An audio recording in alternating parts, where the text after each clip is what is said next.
युग बीते पर सत्य न बीता, सब हारा पर सत्य न हारा। यदि आपने अभी तक अंतिम अध्याय न देखा हो तो अंतिम अध्याय देखें, और यदि आप समझ सकें तो इस अध्याय को देखें। एक फूल का खिल जाना ही उपवन का मदमाश नहीं है, और एक पहरे का सो जाना ही मुक्ति का आभास नहीं है। इसलिए जनक का यह जो आनंद है, इसको अष्टावक्र ने चुपचाप स्वीकार नहीं कर लिया। इसकी वे बड़ी कसौटी करने लगे। कहीं ऐसा तो नहीं है कि बहुत दिन का भूखा प्यासा रूखी सूखी रोटी पा गया है और समझ रहा है कि मिल गया अंतिम। ऐसा तो नहीं है कि बहुत थका मांदा धूप का जरा सी छाया में तो बैठ गया है, चाहे खजूर के वृक्ष की छाया ही क्यों न हो, और सोचता है आ गया कल्प वृक्ष के नीचे।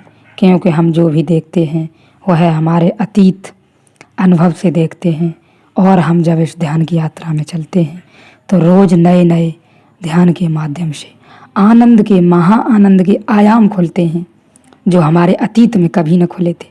इसलिए हमें आनंद की बौछार से मालूम पड़ता है कि हम आ गए, लेकिन हम अभी अंत के करीब नहीं हैं। ख्याल रहे, जितने जितने हम ध्यान की गहराई में उतरते जाते, रोज रोज जीवन महा आनंद से भरता चला जाता है। यह आपने अनुभव किया होगा। रोज रोज इतना आनंद से जीवन भर जाता है कि यह भी ख्याल रखना मुश्किल हो जाता है कि आज दिन भी है, और आज सिवाय आनंद के कुछ और भी हुआ था। कुछ दुख के क्षण भी हुए थे या नहीं, केवल आनंद के ही क्षण हमें मालूम पड़ते हैं। एक गरीब आदमी को 1 रुपया पड़ा हुआ मिल गया तो आह्लादित हो जाता है। अमीर को 1 रुपया पड़ा हुआ मिले तो कुछ भी पड़ा हुआ नहीं मिला। रुपया वही है, लेकिन गरीब अपने अतीत से तौलता है, अमीर अपने अतीत से तौलता है। बहुत है उसके पास, उसमें 1 रुपये के जुड़ने से कुछ भी नहीं जुड़ता। गरीब के पास कुछ भी नहीं है, उसमें 1 रुपये का जुड़ जाना जैसे सारे जगत की संपदा का जुड़ जाना है। ऐसे ही हमारा भी हाल है। हम कल कुछ भी न थे, कल हमारे अतीत में बहुत कम आनंद था, लेकिन उसमें थोड़ा और आनंद जुड़ गया तो हम सोचने लगे महा आनंद के करीब आ गए हम। लेकिन ऐसा नहीं है, कल भी आनंद था, कुछ कम भी सही, और आज महा आनंद है। इसलिए हमें आज की कल की अपेक्षा आज बहुत आनंद मालूम होता है। हम अतीत से तौलते हैं, फिर हम थोड़े गरीब हो सकते हैं या हम पूर्णतः अमीर हों, लेकिन थोड़ा सा जो क्षण जुड़ता है तो हमें अमीरी का एहसास नहीं होता, क्योंकि हम पहले से बहुत आनंदित थे। लेकिन हम मध्य शुरू से गरीब रहे हैं, थोड़े क्षण का भी हमें आनंद मिले तो हम आह्लादित हो जाते हैं। 1 रुपये जुड़ने से कुछ भी नहीं जुड़ता। गरीब के पास कुछ नहीं है, उसमें 1 रुपये का जुड़ जाना जैसे सारे जगत की संपदा का जुड़ जाना है। रुपया तो वही है, लेकिन हमारी प्रतीति तुलनात्मक और सापेक्ष होती है। हम अपने ही अनुभव से देखते हैं। मैं कल एक कहानी पढ़ता था। एक भूतपूर्व महाराजा ने अपने संस्मरणों में लिखी है कि उन्होंने एक नए नौकर को नौकरी पर रखा और उसे हुक्म दिया, झिनकू पीकदान उठा कर ला। झिनकू की समझ में नहीं आया। पीकदान शब्द उसने कभी सुना ही नहीं था।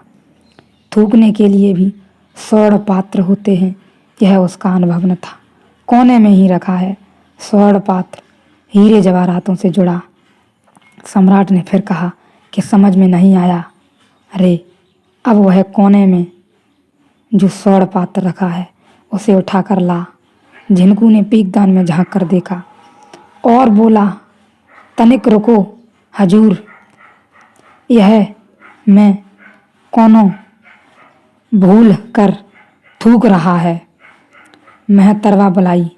पीकदान गरीब का अनुभव नहीं है, वह तो कहीं भी थूकता रहता है। सारी पृथ्वी पीकदान है, और स्वर्ण पात्र थूकने के लिए सोने का पात्र हम अपने अनुभव से तौलते हैं। हम जो भी व्याख्या करते हैं जीवन की, वह व्याख्या हमसे आती है, हमारे अनुभवों के आधार पर आती है। हमारे पास क्या है, हम उसे किस ढंग से देख पाते हैं, उससे आती है। तो अष्टावक्र सोचते हैं, जनक ने कभी जाना नहीं यह अहोभाव, यह आश्चर्य, यह अपूर्व घटना कभी घटी नहीं, ऐसा तो नहीं है। और फिर गरीब आदमी स्वर्ण पीकदान बना हुआ देखना उसके लिए आश्चर्य की बात है, लेकिन राजा महाराजा स्वर्ण के पीकदान में थूकते हैं, यह उसके लिए कोई बड़ी बात नहीं है। लेकिन गरीब ने देखा नहीं कभी, तो उसके लिए बड़ी बात है। इसलिए हम उसकी व्याख्या अपने ढंग से करते हैं।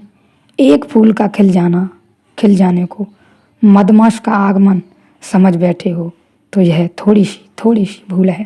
ख्याल रहे बस हम इस ध्यान की यात्रा में निरंतर चल रहे हैं।